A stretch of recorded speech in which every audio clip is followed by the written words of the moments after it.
Imagine waking up one morning as a free man, a fisherman with a family, and by nightfall, finding yourself in chains, dragged into the darkness of the mines where men swing their lives away for silver they'll never touch. Then, torn from the earth only to be chained again, this time to an oar on a galley, forced to row until your skin splits and your body breaks. Every breath stolen by the whip, every heartbeat echoing like a drum of war. This is the story of Marcus, a man who lost everything but refused to let the chains take his soul. A story of sweat, blood, betrayal, and the desperate fight for freedom. The clang of chains echoed in the stone corridor as Marcus staggered forward, his wrists bound by iron cuffs that rubbed his skin raw. He had once been a free man, a fisherman who lived by the coast with his wife and young daughter. But one stormy night, a patrol of soldiers raided his village, accusing men of unpaid taxes and rebellion.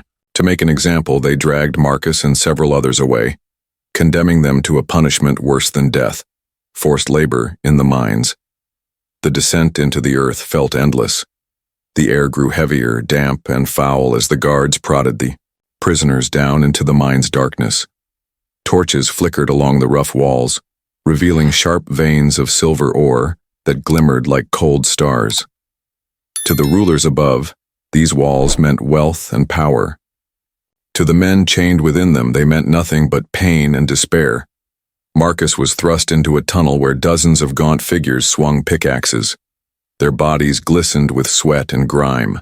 The sound of metal striking stone was constant, a rhythm of suffering that had no end.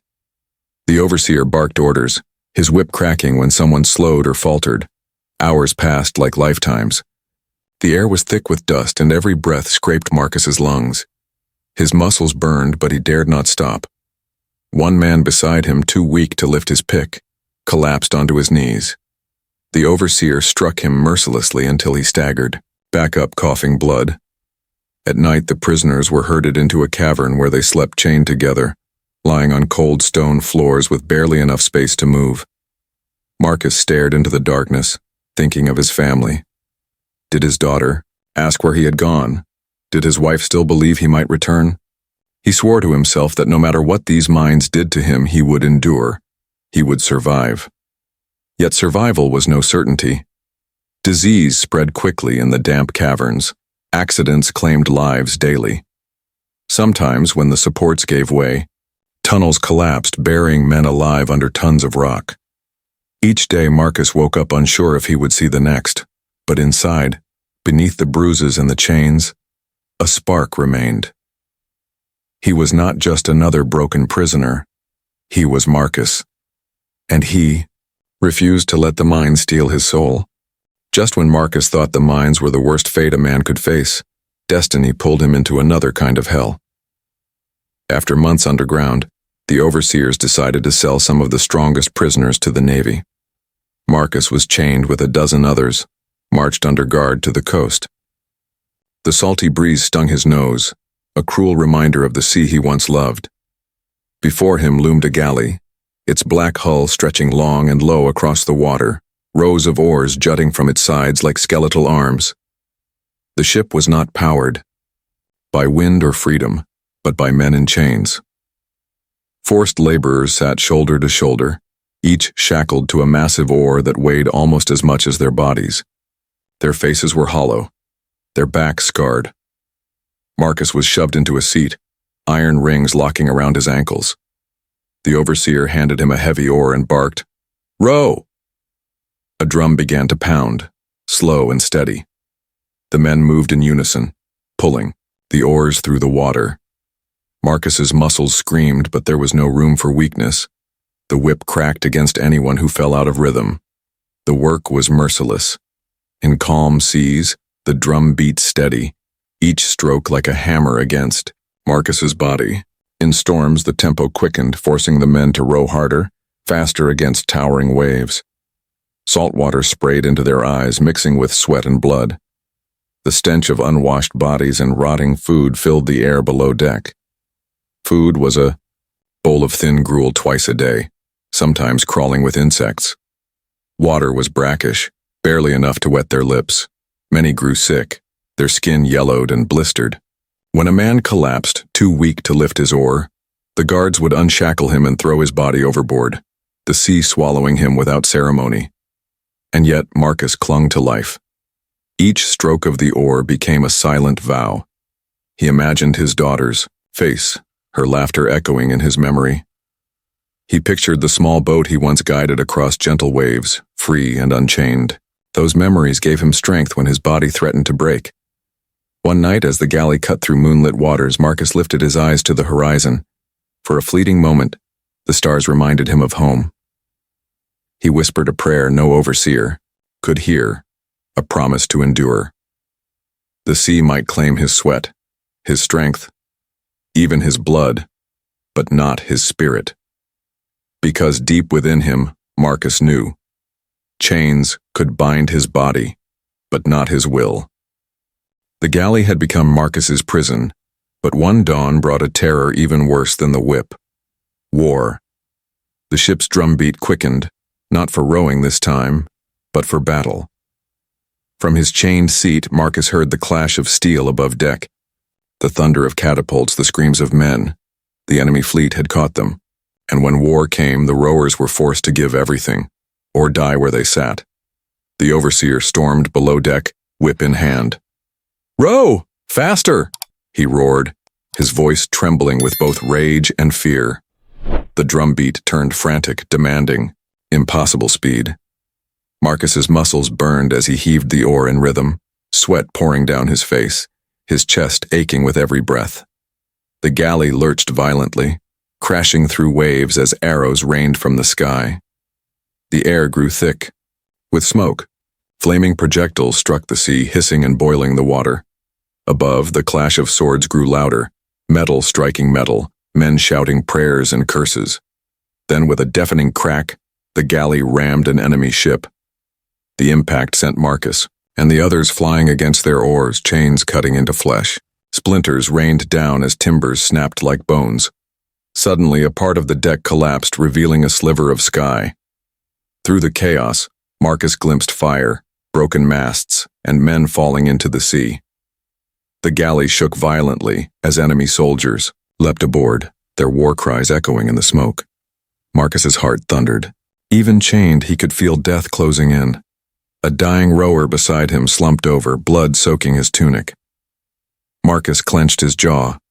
He wanted to fight, to rise, to defend himself, but his shackles bound him to the oar. He could only watch as steel clashed above, his own life reduced to the rhythm of the drum. Then silence fell, brief but heavy. The overseer, pale and desperate, barked for the rowers to brace. The enemy had fallen back, but the galley was badly damaged. Fires licked the sides of the ship.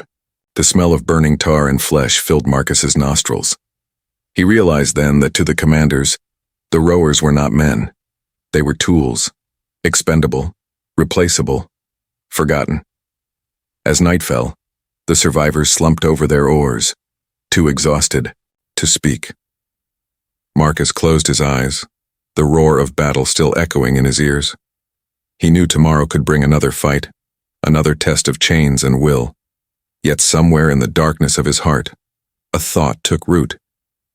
If war could break ships, maybe one day it could break his shackles too.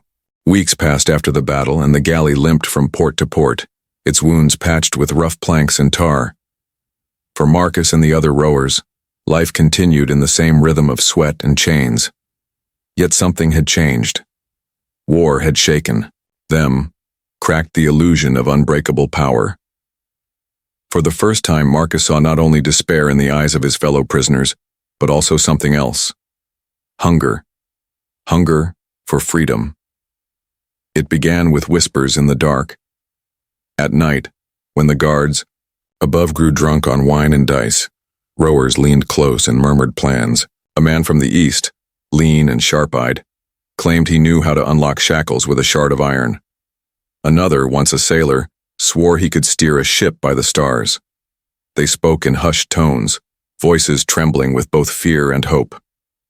Marcus listened, his heart torn. To dream of escape was dangerous. Many before had tried, only to be caught and beaten until they begged for death. Yet as he gripped the oar each day, his wrists bruised and his body withered, he realized the mines and the galley were the same. Slow deaths in chains.